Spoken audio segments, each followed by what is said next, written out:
My twin brother got the college fund while I got debt. The morning I found the papers scattered across Dad's desk, I thought he was reviewing financial aid documents for both of us. Senior year was wrapping up, and Ethan and I had been accepted to our first-choice schools. Same GPA, same SAT scores, same work ethic. We'd always been treated equally, or so I believed until I saw my name crossed out on the college fund disbursement form. Only Ethan's signature line remained. $180,000 earmarked exclusively for him, while my college future got a handwritten note that simply said, "Student loans available." My hands shook as I photographed the documents with my phone. 23 years of contributions to what Mom and Dad called the Kids' Education Fund had been quietly rerouted to my brother alone. The account statements showed systematic transfers over the past 6 months, moving money from a joint education account into one bearing only Ethan's name. Every birthday check from grandparents, every holiday gift marked for college, had apparently become his private windfall while I faced a lifetime of debt. I confronted Dad that evening as he sat watching the news. He barely looked up when I placed the photocopied papers on his lap, but his jaw tightened when he realized what I'd found. He tried to explain it as a practical decision based on Ethan's major in engineering versus my choice to study art history. His voice stayed level, almost bored, as he outlined how Ethan's degree would generate more income, and therefore justify the investment. My education was characterized as a luxury they couldn't afford for both children. The casual cruelty of his reasoning hit me like a physical blow. He spoke about return on investment and market value as if we were commodities instead of his children. When I asked why they never discussed this decision with me, he shrugged and said they assumed I'd understand the economic reality. Ethan needed the money more than I did because his future contributions to society would be more significant. My throat felt raw as I tried to process hearing my own father dismiss my worth so casually. Ethan found me crying in my room an hour later, having overheard the conversation through the thin walls. But instead of the horror I expected to see on his face, he looked uncomfortable, like someone caught in a lie. He sat on my bed and admitted he'd known about the fund redistribution for months. Our parents had sworn him to secrecy, explaining they didn't want to hurt my feelings until after graduation. The money was already committed to his first 2 years of tuition at Penn State Engineering. My twin brother, my closest friend for 18 years, had watched me stress about college costs while knowing he had full funding secured. He'd participated in conversations about student loan options and work-study programs, nodding sympathetically as I worried about graduating with crushing debt. The betrayal felt worse than my parents' favoritism because Ethan had been my ally in everything. We'd shared clothes, friends, secrets, and dreams. Now I learned he'd been protecting his financial advantage while letting me believe we faced the same uncertain future. Mom finally admitted the truth when I threatened to expose the situation to our extended family. She revealed that Dad had always favored sons over daughters, viewing male children as better investments in the family's long-term financial stability. She'd initially fought against the fund reallocation, but Dad had worn her down with arguments about practicality and traditional gender roles. He believed engineering would guarantee Ethan a stable career, while art history would lead me to dependence on a future husband anyway. The conversation revealed layers of sexism I'd never noticed in our household dynamics. Dad had always encouraged Ethan's STEM interests while treating my academic achievements as nice but ultimately decorative. He'd praised my brother's mechanical aptitude while dismissing my artistic talents as hobbies rather than potential career paths. Looking back through this new lens, I could see years of subtle messaging that positioned Ethan as the family's future while relegating me to supportive roles. I called Aunt Rebecca that night, Dad's sister who had always been supportive of my artistic pursuits. She listened to my story with growing anger, then revealed information that changed everything. She told me about the inheritance from Dad's mother that had funded the original college account, money specifically designated for both grandchildren's education. Grandma's will had explicitly stated the funds should be divided equally between any grandchildren, regardless of gender or career choice. Aunt Rebecca drove over the next morning with a copy of Grandma's will that she'd kept in her safety deposit box. The legal language was clear and unambiguous about equal distribution of educational funds. Dad had violated the terms of his mother's bequest by redirecting money that legally belonged to both Ethan and me. She explained that this constituted theft of inheritance and gave me grounds for legal action if I wanted to pursue it. My stomach churned as I realized my own father had stolen money meant for my education. We called the family lawyer, Uncle Jerome, who had handled Grandma's estate 7 years ago. He remembered the specific provisions about educational funding and was shocked to learn about the fund reallocation. He explained that Dad's actions violated both the will's terms and state inheritance laws. Jerome offered to write a formal letter demanding immediate correction of the fund distribution, warning that failure to comply would result in legal action for inheritance theft and breach of fiduciary duty. The lawyer's letter arrived at our house on a Friday morning, delivered by certified mail while I was at school. I came home to find both parents waiting in the living room with expressions I'd never seen before. Mom looked terrified while Dad's face showed pure rage. He accused me of betraying the family by involving outsiders in private financial matters. He called me ungrateful and manipulative, claiming I was destroying family relationships over money. Dad's anger escalated quickly into threats about cutting off all financial support if I continued pursuing legal action. He said I could forget about any help with college, car insurance, or even staying in the house if I wanted to play hardball. Mom tried to play peacemaker, suggesting we could work something out as a family without lawyers getting involved. But her proposed compromise still left most of the money with Ethan, offering me maybe 20% of what was rightfully mine. Ethan remained notably absent from these confrontations, suddenly finding reasons to stay late at school or visit friends whenever the lawyer's demands came up. When I finally cornered him about where he stood, he mumbled something about not wanting to get in the middle of family drama. His cowardice stung more than our parents' manipulation because I'd expected him to fight for fairness. Instead, he protected his advantage while avoiding any responsibility for the situation. Jerome called to inform me that Dad had responded to the legal demand with his own attorney, claiming the will's educational provisions were too vague to be enforceable. Their position was that parents had discretion in determining how to best support their children's futures. They argued that Ethan's engineering degree represented a sounder investment than my art history major, justifying the unequal distribution. The case would likely require months of litigation to resolve. The stress of fighting my own family began affecting my school performance and mental health. I couldn't concentrate during classes, knowing that every day of legal delays increased the risk of losing my college opportunity. My grades slipped from straight A's to B's and C's as I struggled with depression and anxiety. Friends noticed my mood changes, but I felt too ashamed to explain that my parents had essentially disowned me over college money. Ms. Rodriguez, my art history teacher, called me aside after I fell asleep during her lecture for the third time that week. She'd noticed my declining performance and wanted to know if everything was okay at home. Something about her gentle concern broke down my defenses, and I found myself telling her everything about the college fund situation. She listened without judgment, then shared information that would completely change my perspective on the fight I was fighting. Ms. Rodriguez revealed that she'd attended the same college program I'd been accepted into, graduating 15 years ago with a degree in art history. Contrary to my father's assumptions about unemployable liberal arts majors, she'd built a successful career in museum curation and was now completing her doctorate in cultural studies. She introduced me to other professionals in our city who'd turned art history degrees into lucrative careers in auction houses, galleries, cultural institutions, and private consulting. More importantly, Ms. Rodriguez connected me with a financial advisor who specialized in education funding.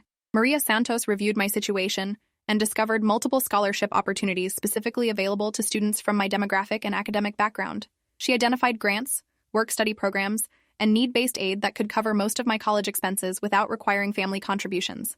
For the first time in months, I saw a path forward that didn't depend on winning a legal battle against my parents. The scholarship applications required letters of recommendation, personal essays, and documentation of financial hardship. Ms. Rodriguez helped me craft compelling narratives about overcoming family opposition to pursue my academic dreams. Other teachers who'd noticed my dedication over the years provided glowing recommendations that emphasized my resilience and determination. The guidance counselor documented my family's refusal to provide financial support, which qualified me for additional need-based assistance. While building my independent college funding strategy, Jerome continued pursuing the legal case against Dad's misappropriation of inheritance funds. The discovery process revealed additional evidence of financial manipulation, including Dad's attempts to hide assets and backdated documents trying to justify the fund reallocation. His lawyers' arguments became increasingly desperate as the evidence mounted against their position about parental discretion in inheritance matters. The breakthrough came when Jerome subpoenaed bank records showing the original account setup and contribution history. The documentation proved that Dad had established the fund specifically to fulfill Grandma's will requirements, making regular deposits labeled as per inheritance terms. He couldn't claim parental discretion over money he'd previously acknowledged belonged to both children according to legal requirements. His own financial records contradicted every argument his attorney had made. Dad's lawyer advised him to settle, rather than face trial for inheritance fraud.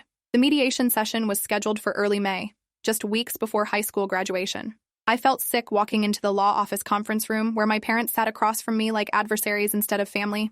Dad's expression showed pure hatred while Mom couldn't make eye contact. Ethan wasn't present, having claimed a schedule conflict that everyone knew was pure cowardice.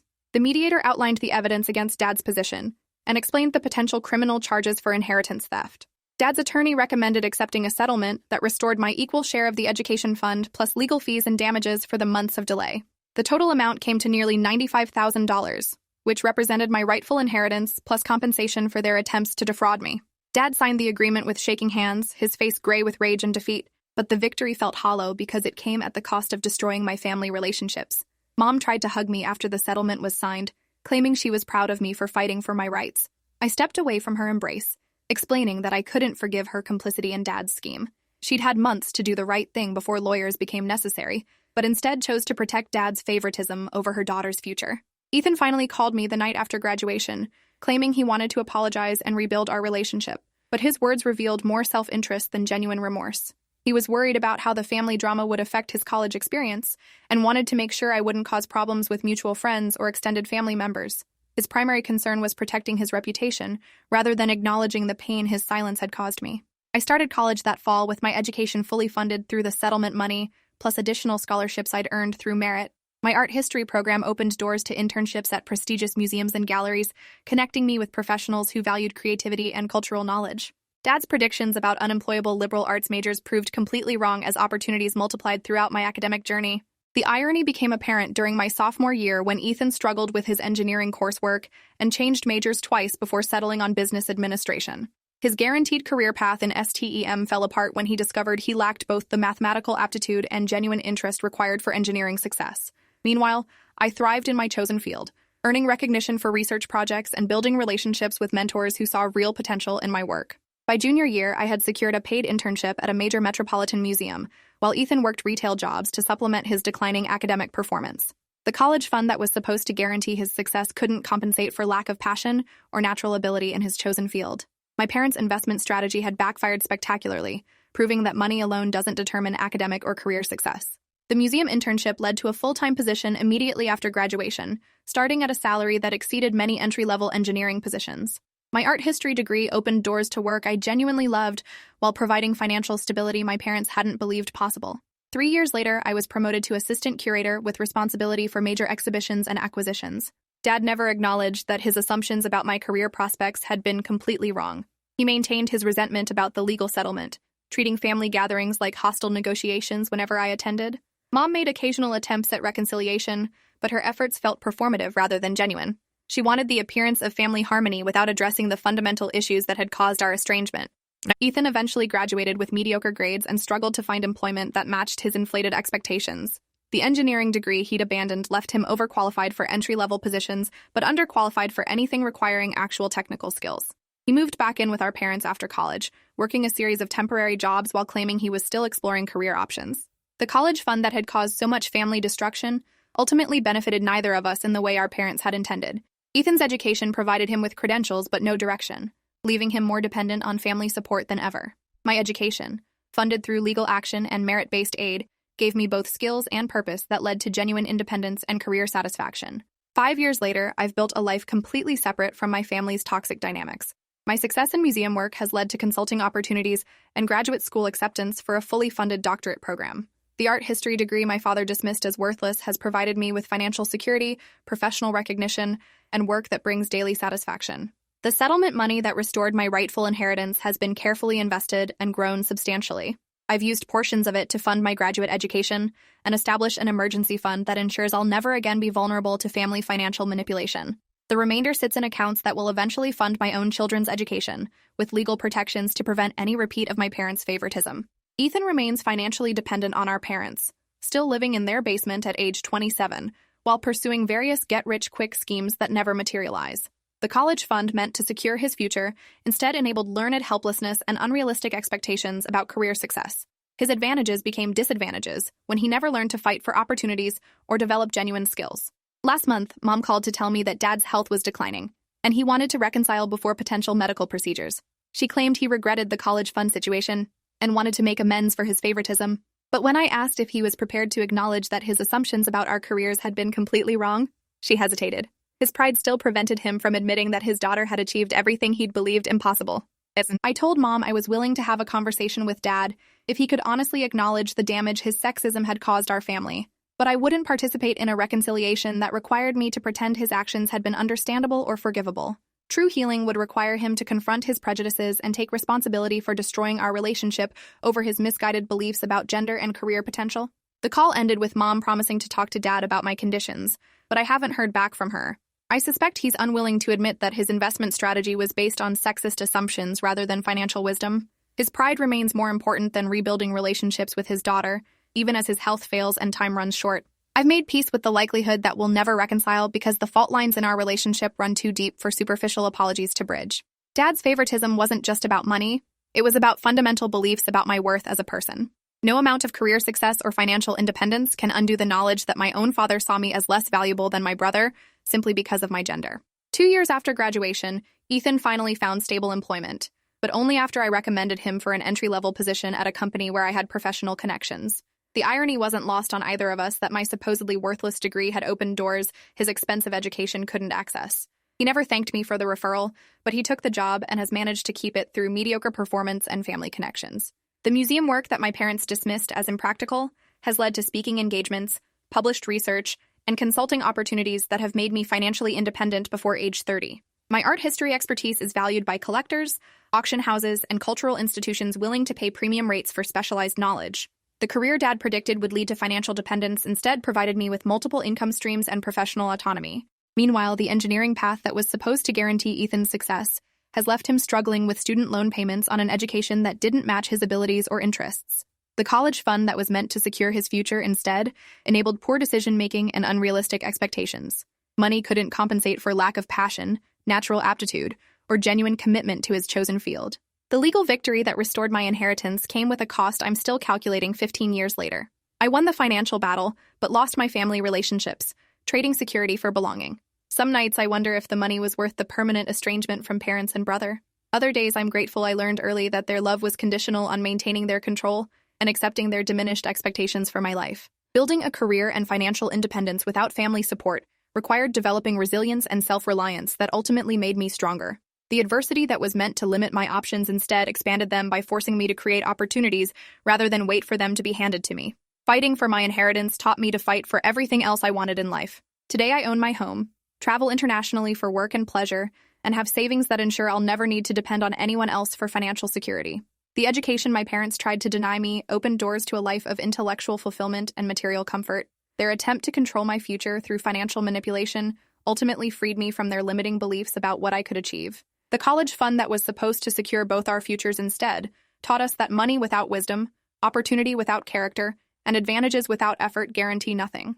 Ethan's unearned privileges became limitations when he never learned to earn success. My stolen inheritance became the foundation for achievements that exceeded everyone's expectations, including my own. Years later, when people ask about my family, I tell them that some relationships don't survive the revelation of fundamental differences in values and respect.